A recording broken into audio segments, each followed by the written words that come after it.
a lo que podría suponer en algún momento este proceso transicional al que nuevamente el país podría estar caminando, ¿no? Con la llegada eventualmente de Nayib Bukele a la presidencia de la República. Entonces, en este contexto, creo que este clima de crispación, de confrontación, en el que los partidos apelan más justamente a esta dinámica de agresiones, de descalificaciones y no de propuestas, pues termina agravando la situación del país, en tanto los electores y la población en general, que está viviendo una difícil situación, pues no logra advertir propuestas concretas. Marlon, ¿qué dice usted sobre todo esto de lo que está ocurriendo? Porque tenemos el desarrollo de nuevas plataformas de comunicación, tenemos nuevas formas de interactuar entre los candidatos y los posibles electores, pero ¿qué ha pasado? ¿Por qué no hay una evolución en sí en la propuesta de campaña, en el que se hable directamente, digamos, de los planteamientos y las posibles soluciones a los problemas que enfrenta El Salvador?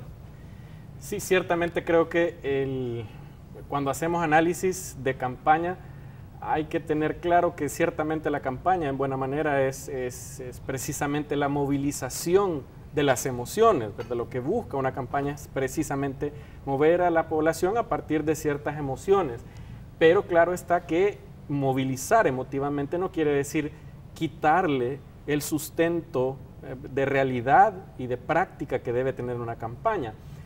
¿Qué quiero decir con esto? Obviamente, para llevar a una buena parte de la población a que el día de la elección se vote, se elija por una opción, tenés que apelar a los sentimientos. Pero los sentimientos, ni todos son negativos, ni es malo tener sentimientos y emociones, y no quiere decir que no vas a responder a las realidades. Es decir, uno puede dar un mensaje emotivamente, correctamente, con los sentimientos, las emociones correctas, pero también tener en ese mensaje ciertos sustentos de realidad, ciertas cifras, ciertos diagnósticos y sobre todo en una campaña la gente espera también los rumbos hacia donde se va a ir. También está claro que los mensajes se segmentan, ¿verdad? Hay diferentes tipos de poblaciones, hay poblaciones que probablemente van a ser más exigentes y que van a pedir explicaciones, fundamentos y proyectos de manera más desarrollada. Hay otra parte de la población que lastimosamente, y esto se da en todo el mundo, va a ser un tanto menos exigente. Sin embargo, cayendo a la campaña salvadoreña en general, y lo comentábamos antes de comenzar, creo que cada vez menos los partidos políticos en general tienden a apostar a los aspectos programáticos, a las plataformas en general. Esto se ve en las legislativas, se ve en las municipales, y se ve obviamente en las presidenciales. Cuando vamos a campaña incluso municipal, te puedes dar cuenta que hay muy poca plataforma de lo que puede ser, lo que se puede hacer desde el municipalismo. Y ves también en el caso de los legislativos y a los diputados ofreciendo cosas como generar empleo, cuando esas cosas no son competencia de la Asamblea Legislativa. Y a los candidatos presidenciales ofreciendo leyes y ofreciendo cosas que competen directamente en este caso al legislativo, ¿no? Exacto, entonces creo que esto está aparejado en buena manera con una población a la que lastimosamente no se le ha dado, a una buena parte de la población, una educación lo suficientemente buena como para que exija mejores respuestas más elaboradas de parte de los políticos. Y obviamente los políticos también tienden a de alguna manera irse por el lado más fácil, solamente emotivo, y tratar de movilizar solamente sin dar sustento. Recordemos también que de alguna manera para un político declarar algo, decir, comprometerse, profundizar en lo que va a hacer, lo que hace precisamente es comprometerlo públicamente. Y bueno, aquí viene uno de los grandes problemas, es decir, si yo digo que este va a ser mi plan, si yo digo que de esta manera lo voy a hacer, que así lo voy a financiar, y después no lo hago, pues obviamente eso genera un gran problema, ¿verdad? Pero nuevamente creo que esto tiene un correlato en la ciudadanía también exige poco esto, y creo que solo hay ciertos sectores que están, diría yo, medios, academia, un poco más pidiendo o exigiendo realmente aspectos más programáticos. lastimosamente, no puedo decir yo, y aquí quiero ser claro, que esta campaña es la que ha sido vacía de contenido. En general, las campañas cada vez más se están vaciando de contenido. Desde hace 20 años hay en el mundo todo un giro que se le llamó el giro del storytelling o del narrativismo. Bueno, y se cuentan muchas historias muy emotivas, pero cada vez más se saca el aspecto racional, digamos, el aspecto de sustento de la realidad que deben tener las propuestas, sobre todo presidenciales. Janet, ¿qué papel está jugando el cansancio que en determinado momento han expresado los ciudadanos hacia los partidos políticos? Cansancio expresado hacia el trabajo que hacen los diputados porque se ha cuestionado mucho los gastos, cansancio hacia las municipalidades porque tal vez no les han cumplido las promesas que les hicieron ahí en el municipio donde, digamos, donde las personas viven, y cansancio en general con la forma de hacer política. ¿Qué papel está jugando en esta elección, que es una elección que ya está muy cerca, ¿no? El 3 de febrero. Sí, bueno, yo creo que sin duda esta elección plantea precisamente esta posibilidad de ruptura respecto a lo que ha sido el sistema político tradicional, una especie de bipartidismo muy sólido que se ha mantenido a lo largo de los últimos 20, 25 años y que ahora parece resquebrajarse con la posibilidad de esta tercera fuerza que ha emergido precisamente en ese contexto de un profundo desencanto ciudadano. Pero son los partidos tradicionales los padres de esa tercera fuerza, porque esa es una interrogante válida, ¿no? Sin duda, o sea, y esa es la gran contradicción, ¿verdad? Una persona, un movimiento ciudadano que se presenta como antisistema, que fundamenta básicamente su respaldo ciudadano en un discurso antipartido, ¿verdad? Y que finalmente termina yendo con un partido de derecha, ¿verdad? Que, bueno, que es básicamente derivado de el partido Arena, la fracción de Gana, y que al final, bueno, termina siendo el vehículo para poder competir bajo las reglas del juego electoral. Pero Janet, surge un interrogante: ¿se puede ser antipartido y al final terminar jugando con las mismas cartas de los partidos para lograr el objetivo de llegar al Ejecutivo en 2019? Porque eso es lo que parece que estamos viendo y que se repite, digamos, una y otra vez, porque se dice soy antipartido, pero al final vemos sobre la mesa las mismas cartas que han usado los partidos a los que se está cuestionando, ¿no? Exactamente, y como digo, esa es la contradicción sustantiva al final de Nuevas Ideas, ¿no? Que termina yendo con un vehículo, digamos, de un partido institucional, pero que además es un partido que cáchalo todo, ¿verdad? Un partido que tampoco ha tenido una definición ideológica clara y que ha jugado también un rol cuestionado en los últimos años, tanto, digamos, en términos de su desempeño en la Asamblea Legislativa, como también en su momento, recordemos que fue el partido que fundó el expresidente Saca, ¿no? Entonces, obviamente está fundado sobre una institucionalidad sumamente cuestionada, que en este caso pues el partido Gana. Sin duda que este lastre puede ser que esté afectando en alguna medida la reducción de algunos apoyos electorales que vemos en algunas encuestas. No obstante, digamos, de este lastre, el desempeño de los partidos tradicionales está afectando más claramente a Arena y al FMLN, ¿no? Que finalmente llegan a una campaña sumamente debilitados, sobre todo el FMLN, y no logra despuntar, pese, digamos, a que aparentemente terminan distanciándose o buscan distanciarse, deslindarse de la cúpula. Una situación similar ha asumido Callejas, ¿no? Se presenta como un nuevo rostro de Arena, como la renovación de Arena, ¿verdad? Con una candidata que es académica, que está bien formada, etcétera, pero que al final, bueno, tienen que asumir los costos, el lastre de su pasado, ¿verdad? Y sobre todo del desempeño incluso de la actual cúpula del partido, de su fracción legislativa, que sigue sumamente cuestionada. A esto se suma los escándalos de corrupción, que sin duda afectan a los tres partidos que hoy día despuntan en las encuestas, incluyendo a Nuevas Ideas. Sin duda el hecho de que se haya ubicado en el año político, básicamente la finalización del juicio de Saca, ¿verdad?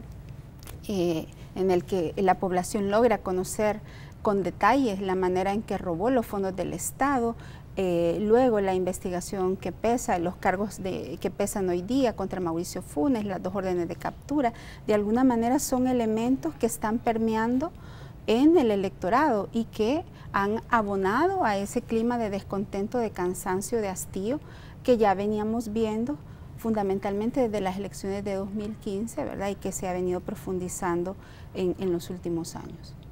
Marlon, ¿qué dice usted respecto a lo que está pasando, respecto al cansancio del electorado, el papel que están jugando, digamos, los candidatos a la presidencia, hablando de renovaciones? Porque muchos de los análisis que se han hecho dicen, bueno, Carlos Calleja no es un mal candidato, Hugo Martínez no es un mal candidato, el problema son los vehículos que estos candidatos están utilizando para participar. En el caso de Nayib Bukele, lo que se cuestiona, digamos, es el origen del partido con el que ahora está compitiendo. Pero, ¿qué análisis se puede hacer de todo esto, Marlon? Mira, en política hay dos cosas fundamentales, los tiempos y las narrativas. Y los tiempos y las narrativas responden al sentir de un momento. El Salvador está viviendo lo que ya está viviendo buena parte del mundo, ya ha vivido buena parte del mundo. Francia, España, México más recientemente, están pasando por procesos políticos partidarios donde los partidos tradicionales, digamos, los más fuertes, están siendo derrotados. Por fuerzas que emergen, y como todo lo que emerge nuevo, tanto en la sociedad como en lo político, no vamos a esperar que sea totalmente nuevo. Eso nuevo que surge tiene elementos de lo anterior, digamos, del antiguo régimen, de los antiguos regímenes y de los nuevos que se están conformando. Eso pasa así siempre. Hablando del caso de El Salvador y de lo que está surgiendo, recuerdo que recién pasadas las elecciones 2018 nos invitaste aquí a hacer un análisis y yo te decía precisamente que, porque fue esa semana justo después de las elecciones, creo que algunos personeros dentro de Arena están haciendo una lectura errónea de estos resultados porque lo leían como victoria. Y lo que te planteaba en ese momento te decía, yo tengo la impresión de que este fue el castigo para el FMLN. Y lo que está comenzando a darse en este país precisamente es el derrumbe, no del sistema de partidos como equivocadamente lo están planteando algunas personas. El sistema de partidos está vivo. Lo que se están derrotando, lo que se están debilitando muy rápidamente son los partidos que dominaron la posguerra. Un ciclo de 30 años que puede comenzar en 1994 y que terminó de alguna manera en 2014, se agotó. Y estas elecciones 2019 se están viviendo en esa clave. Es el surgimiento de nuevas fuerzas que obviamente, como decía Janet, vienen mezcladas con fuerzas políticas ya existentes, con fuerzas nuevas también, como nuevas ideas. Recordemos que, y por eso digo yo, el sistema de partidos no se está cayendo. El sistema de partidos se va a caer cuando la gente ya no crea de ninguna manera en ningún partido y crea que hay que ir hacia otra cuestión. Pero la movilización que se dio alrededor de la formación de nuevas ideas te dice que la gente todavía cree, y esto es importante, todavía una parte de la población cree en el sistema de partidos como la forma para elegir a sus gobernantes. Todavía vamos a una elección, diría yo, donde lo electoral, lo democrático puede resolver esto, pero si las cosas siguen, si la gente sigue sintiendo que las instituciones no funcionan, que las instituciones no responden, y cuando digo esto no me refiero solo a electorales, que ya no denuncian en la policía, es que no van a la fiscalía, es decir, la gente ya no está creyendo en el sistema. Esta puede ser incluso de las últimas oportunidades, no para nuevas ideas, no para Gana, no para Arena. Esta puede ser de las últimas, diría yo, oportunidades para la democracia que se pactó en 1992. Si lo vemos, o sea, no quiero ser aquí agorero ni nada, pero ciertamente es que lo que está pasando es que están arribando en el mundo, en estos cambios que se están dando, en algunos países fuerzas más o menos democráticas, pero también están emergiendo fuerzas no tan democráticas, que precisamente podrían terminar minando la construcción democrática que se quería pactar a partir del 92. Podríamos tomar como ejemplo lo que ha pasado en Brasil con Jair Bolsonaro, donde vemos que él está, digamos, es una persona radical desde todo punto de vista que se le vea, es una persona radical. Lo que puede pasar con Marine Le Pen en Francia, que también es, digamos, ella es antisistema por completo y que se pronuncia constantemente y yendo como contra la corriente y contra la misma democracia sobre la que está cimentada Francia, ¿no? Podría haber un rebote. Si te fijas, Estados Unidos pasó de una persona con un discurso muy demócrata, muy de esperanza incluso, como Barack Obama, a Donald Trump, de una elección a otra. Entonces podría haber un rebote posterior precisamente, es decir, después del periodo 2019-2024 podríamos tener, El Salvador tiene los elementos ideológicos, sociales, económicos para responder a candidatos de ese tipo de discurso, ultraconservadores, agresivamente, diría yo, agresivamente atacando ciertas cuestiones como los derechos humanos, incluso la democracia, etc. Entonces podríamos tener un efecto rebote como ese. Yo creo que la gente, nuevamente vuelvo, la gente todavía cree en el sistema de partidos y lo que está haciendo ahora es yendo a un nuevo partido, a un nuevo candidato, a un nuevo movimiento. Pero si este nuevo movimiento y este nuevo candidato no hace bien las cosas en estos 5 años, la crisis sí se puede profundizar para el sistema de partidos y para la democracia misma. Yo diría que estamos como en las últimas oportunidades, esa es todavía la salida de la posguerra, donde podríamos de alguna manera consolidar la democracia, porque al irse Arena y FMLN, que fueron los dos grandes actores, digamos, de la guerra y de la construcción de la posguerra, al debilitarse, entrar nuevos actores, si estos nuevos actores afianzan la democracia, pues podríamos decir, tenemos 15, 20, 30 años más, dos generaciones más en democracia. Pero si estos actores llegan a repetir la misma fórmula, yo creo que lo que se pondría en entredicho es la democracia misma del país. Vamos a hacer una pequeña pausa comercial, les invitamos a ustedes que se queden con nosotros. Esto es Camino a las Urnas, aquí en Red Salvadoreña de Medios. Estamos transmitiendo en directo desde el edificio Bicentenario. Gracias por acompañarnos en esta noche de domingo.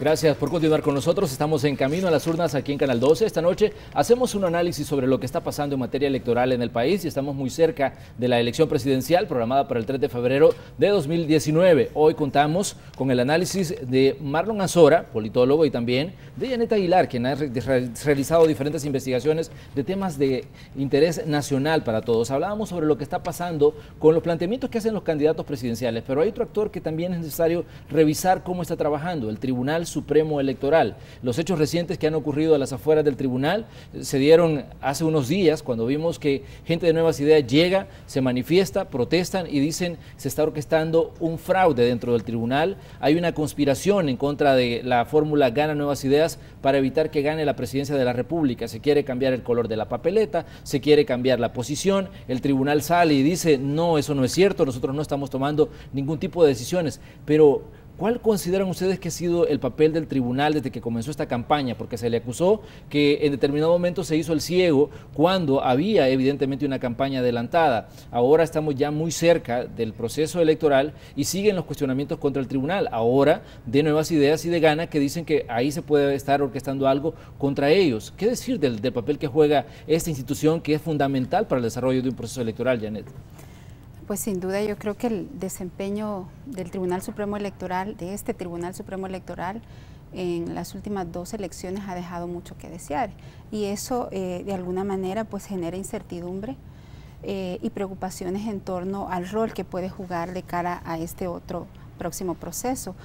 En ese contexto es razonable que hayan dudas, inquietudes, pero yo creo que un partido que está inscrito y participando bajo las reglas del juego democrático debe de saber canalizar cualquier dificultad, cualquier desacuerdo a través de los mecanismos institucionales. Me parece que este tipo de medidas, como decía al inicio, abonan al clima de crispación y de incertidumbre, sobre todo bueno, a 2 meses del evento electoral, y que puede enrarecer aún más el clima bajo el cual se desarrollan las elecciones. Yo creo que es importante que como ciudadanos y sobre todo los actores políticos institucionales desarrollen una veeduría sistemática sobre el rol que está jugando el tribunal. Creo que es importante y que exijan que sin duda se apegue, digamos, al marco legal, que cumpla su papel.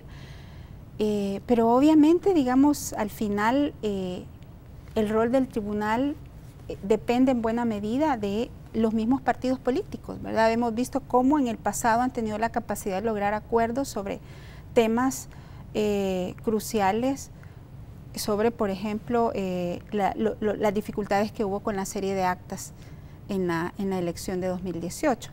Entonces, al final, bajo la lógica en la cual funciona el tribunal, hay maneras de gestar acuerdos, de tomar acuerdos en relación a cómo se va a proceder, y en esa línea creería yo que eso deberían de ser los mejores mecanismos. Ahora, lastimosamente, digamos, cuando las reglas no están claras y cuando hay un tribunal que, digamos, no necesariamente se ha mostrado como un árbitro independiente e imparcial, quedan dudas. Al final, en estos acuerdos, ¿qué se va a pactar, ¿no? En ese sentido, pues yo creo que es importante estar pendientes. Para mí sí hay problemas de capacidades técnicas, pero sin duda creo que los mayores problemas a veces han sido de voluntad política. Después de las elecciones de febrero de 2018, creo que el tribunal y los actores políticos tienen claro el diagnóstico, es decir, saben identificar dónde están las principales falencias del tribunal. Sin embargo, la gran pregunta es, ¿han tomado las medidas necesarias para enmendar esas dificultades? ¿Verdad? Nuevamente genera mucha incertidumbre al final el mecanismo por el cual van a optar para el sistema de conteo. Entendemos que hay algunas decisiones en relación a este tema, pero por ejemplo no se han hecho las pruebas necesarias que a este punto del proceso tenían que haberse hecho para probar la eficiencia del sistema, identificar eventuales fallas que puedan ser corregidas en los próximos meses. Entonces, sabemos que pueden haber razones para que algunos partidos se sientan, digamos, inquietos en relación a estas limitantes, pero de nuevo creo que hay que actuar, digamos, con responsabilidad en términos de no generar mayor incertidumbre. Marlon, ¿qué piensa usted del papel que está jugando este árbitro en este proceso que decíamos que era determinante para El Salvador, fundamental, que hay un árbitro que sea imparcial, que ponga las reglas claras? ¿Qué piensa usted de lo que está haciendo el Tribunal Supremo Electoral desde que comenzó, digamos, este proceso, desde que se comenzó a hablar de una elección presidencial, no, digamos, luego de que inició la campaña, ¿no? Sí, creo que el Tribunal Supremo Electoral y el sistema electoral precisamente es una de esas instituciones que refleja estos 30 años, digamos, de posguerra. Recordemos que el Tribunal Supremo Electoral es precisamente una de las instituciones que se reforma, producto de los acuerdos de paz, se llamaba Consejo Central de Elecciones. Algunos todavía tuvimos carnet electoral, yo creo que los más jóvenes no recuerdan eso, no lo van a recordar, ahí los tenemos de recuerdo, algunos guardados esos carnet electorales. Se reforma el Consejo Central de Elecciones y se pasa a este Tribunal Supremo Electoral, que, valga decir, para su momento fue bueno, sirvió, porque precisamente del 92 hacia allá de lo que se trataba era de dejar la historia de fraude que había tenido este país en el siglo XX, y entonces se crea este sistema, este tribunal, que está basado en la vigilancia mutua, es decir, todos los partidos están ahí o debían estar ahí para vigilarse mutuamente.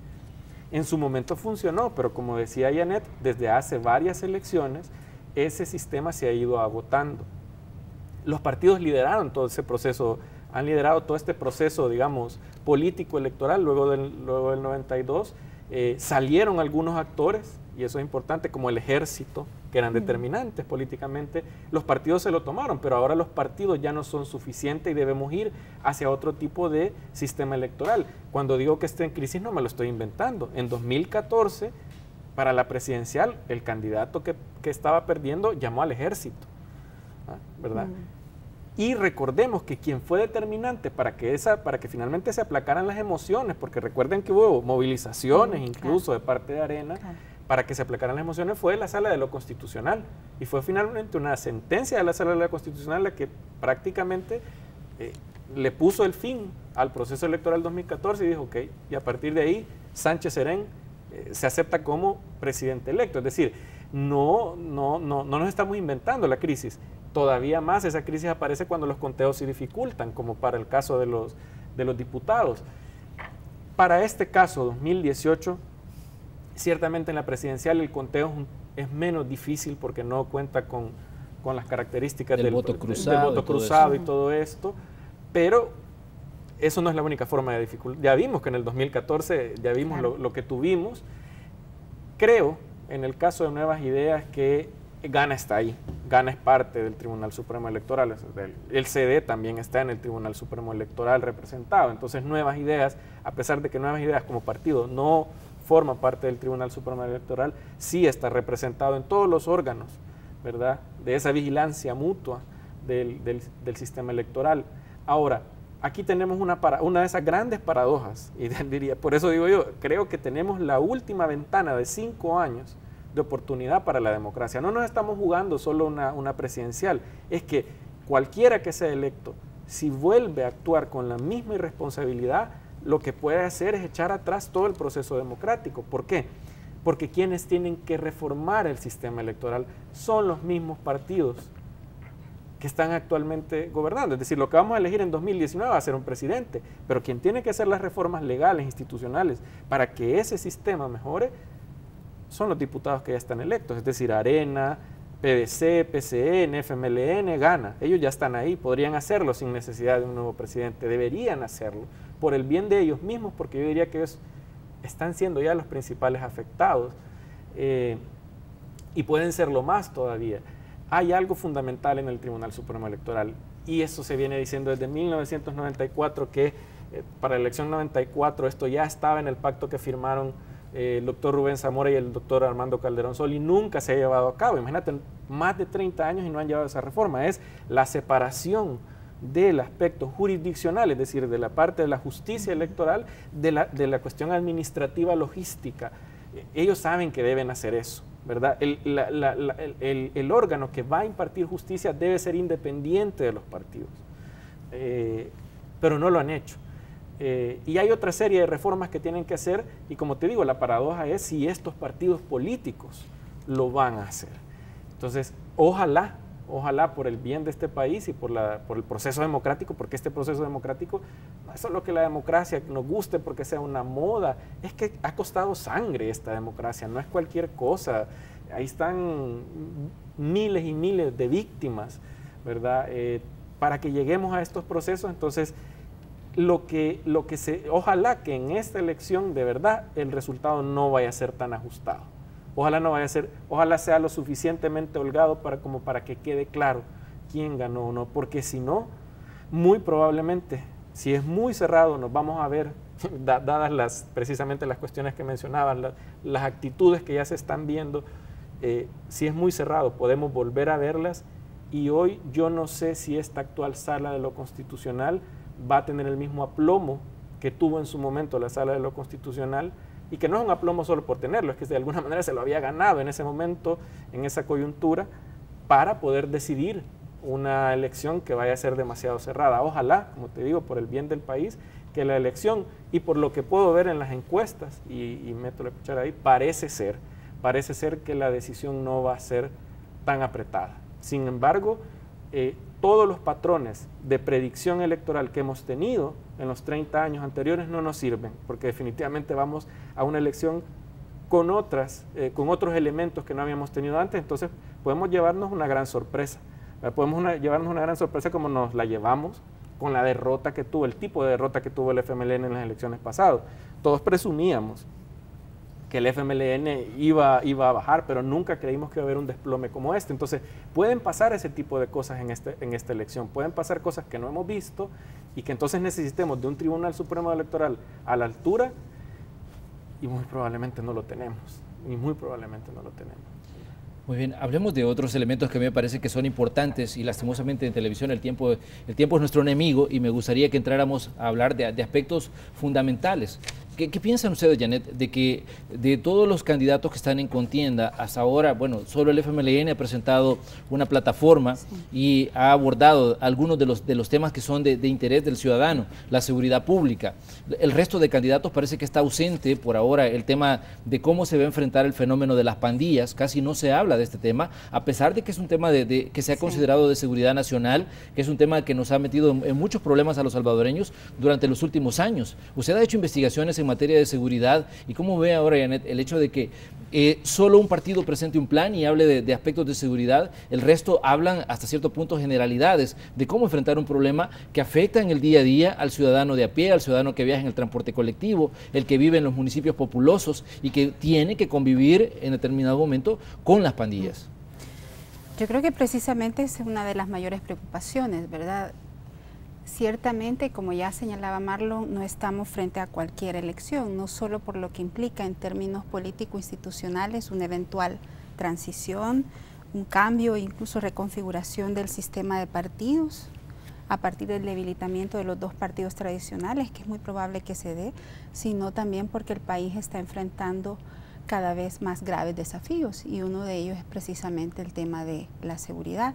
Yo me atrevería a decir que en las últimas décadas el desafío que está básicamente condicionando todas las posibilidades de avance y desarrollo futuro del país es el tema de la seguridad.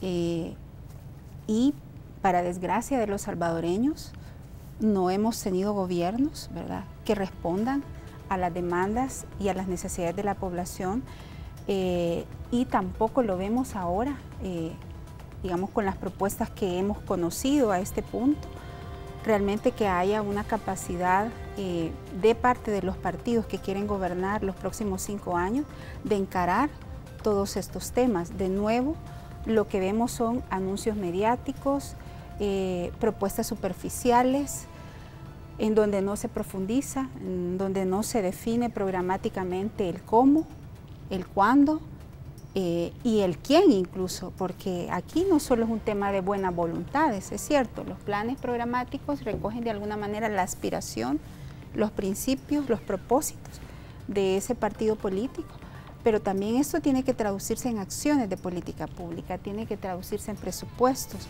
tiene que traducirse en un equipo de gobierno con capacidad para poder articular esas propuestas. En el tema de seguridad, como digo, es un tema que condiciona otros ámbitos. Por ejemplo, en los últimos años distintos diagnósticos señalan que una de las mayores restricciones al crecimiento y desarrollo económico del país es precisamente el tema de la seguridad ciudadana. Y en esa medida, digamos, tenemos ahí los dos grandes desafíos, en donde uno está en función del otro. A este punto ya no vale la famosa tríada prevención, control, rehabilitación, que no está mal. Es importante porque realmente existe la constatación de que un problema de esta envergadura no se va a resolver sin propuestas integrales. Pero el tema es que ya no son suficientes esos tradicionales enfoques de prevención, control y rehabilitación. Tenemos un fenómeno criminal sumamente complejo, ¿verdad?, que ha evolucionado en los últimos años a unas dimensiones inimaginables, que tiene vínculos con el sector político, ¿verdad?, que ha, digamos, generado incluso redes delictivas a gran escala, que va más allá, digamos, de los propios actores criminales.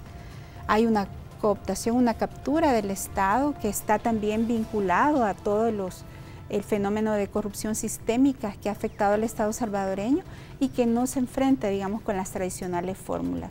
No vemos hasta ahora propuestas concretas que logren desarrollar realmente contenidos acordes a las demandas que exige el grave desafío de la seguridad.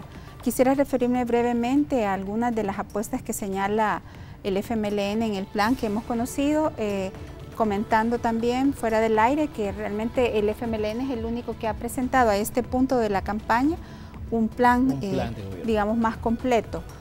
Los otros 3 partidos han expresado algunas de sus ideas, de sus compromisos, pero no tenemos hasta el momento una plataforma programática que los desarrolle. Janet, tengo que hacer una pequeña pausa, pero cuando regresemos continuamos conversando. Estamos hablando, abordando el aspecto de seguridad. ¿Cuáles son las propuestas y planteamientos que hacen los candidatos a la presidencia de la República? También regresamos con el comentario sobre este tema de Marlon Anzuera, quien nos acompaña esta noche. Vamos a la pausa, regresamos enseguida.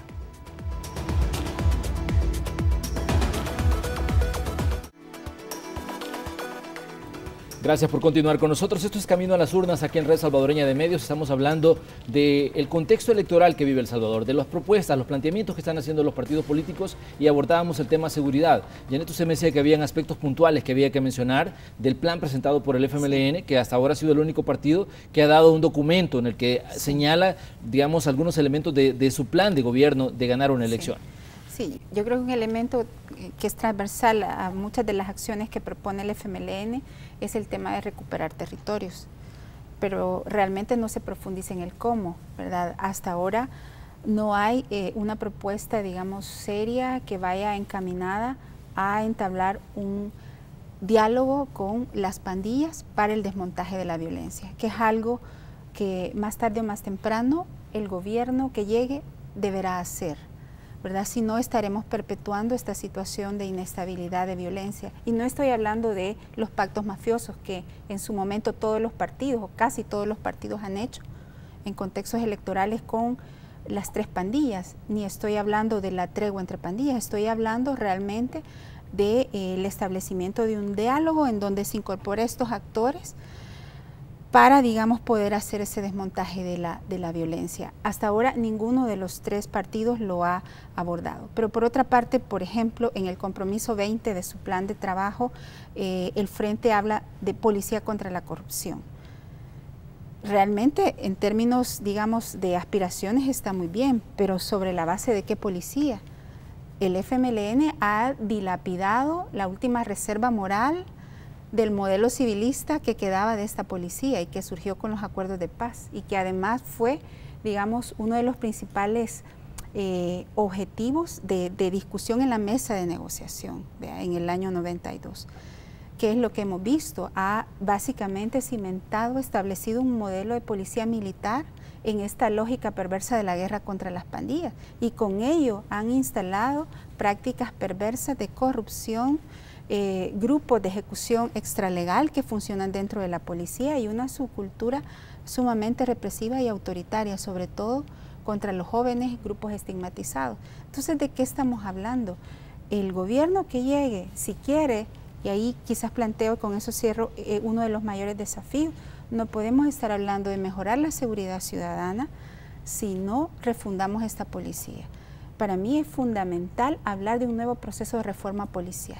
No podemos con esta policía que tenemos hoy día encarar los graves desafíos de la corrupción ni encarar los graves desafíos de la inseguridad, porque hoy día la policía se ha convertido en un factor de riesgo e inseguridad para la población. Marlon, su análisis sobre este tema que definitivamente es una de las situaciones que más preocupa a los ciudadanos, la seguridad pública. Sí, yo creo que aquí, y voy a partir de lo que es más probable, es muy probable que haya un presidente que no tenga asamblea, Nayib Bukele. Entonces, creo que para enfrentar un problema de la envergadura, digamos, no solo de seguridad, de control territorial, diría yo, que tenemos de las pandillas, primero y antes que nada, y aquí creo que Nayib debería, y su equipo de campaña debería reflexionar y comenzar a pensar que si es que ya de campaña a lo sumo faltan 6 semanas reales, porque la Navidad poco va a cambiar, muy poco puede cambiar en este momento. Si él va a ser el presidente, tiene que comenzar a dejar ver las líneas sobre las cuales va a tomar ciertos acuerdos para enfrentar este problema. Primero, el problema de seguridad, control territorial. Segundo, el problema fiscal, es decir, de dónde van a venir los recursos con los que él mismo va a actuar, sobre todo porque va a tener, como digo, 2 años gobernando sin una asamblea propia. Esto puede ser una desventaja, pero también es una oportunidad para ser un presidente de acuerdos. Ojalá que así fuese, porque de verdad va a ser la única manera, si no lo que va a haber es caos, más todavía. Este país ya es caótico, no estoy queriendo decir que ahorita no estoy queriendo decir que ahorita vivimos en el reino de la seguridad. Se puede aumentar todavía el caos. Estoy hablando de gobernabilidad. ¿Por qué? Porque precisamente el tema de las pandillas es lo que refleja en el territorio, es una debilidad del Estado.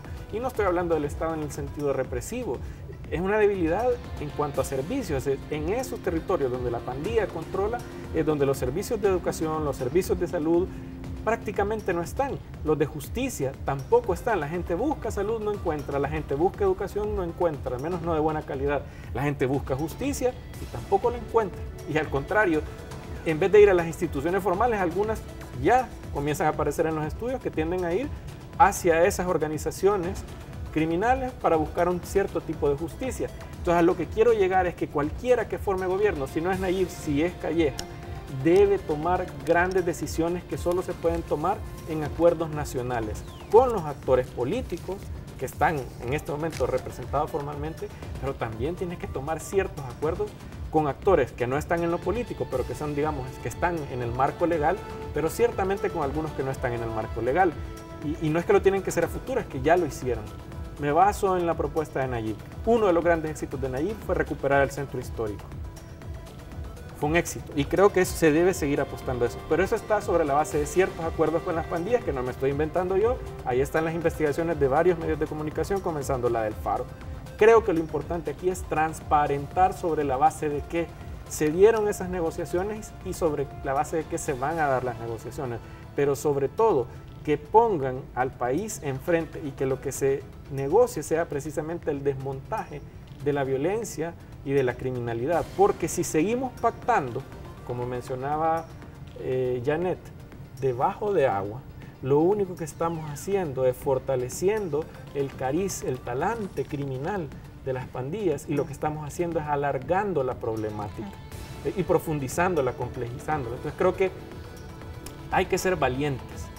Si Nayib es el personaje que va a ser el presidente y tiene el capital político que tiene, que no es despreciable, para precisamente poder emerger entre estos dos grandes partidos que antes era impensable que iban a derrotarse, entonces tiene que tener valor y ocupar ese capital político para enrumbar sobre ciertas decisiones que van a ser difíciles. La otra, y con esto termino, la política fiscal.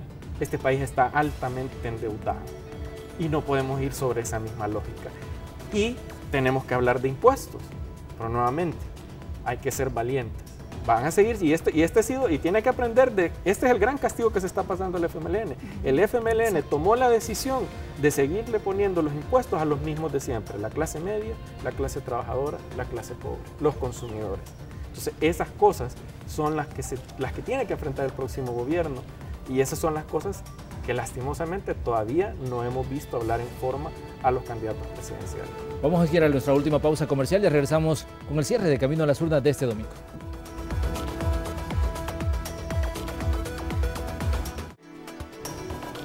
Lastimosamente nos queda tiempo nada más solo para decirle gracias a ustedes por habernos acompañado en esta emisión de Camino a las Urnas, y también decirle gracias a nuestros invitados. Janet Aguilar, gracias por estar aquí esta noche. Un gusto, Manuel, muchísimas gracias. Gracias también a Marlon Ansora. Buenas noches, un gran gusto compartir con ustedes. Quedamos comprometidos a invitarlos nuevamente para continuar haciendo un análisis a medida vayamos avanzando en este proceso electoral y se vayan presentando las nuevas propuestas o se vayan poniendo ya por escrito los planteamientos de los candidatos a la presidencia de la República. Así cerramos Camino a las Urnas. Buenas noches, que descansen.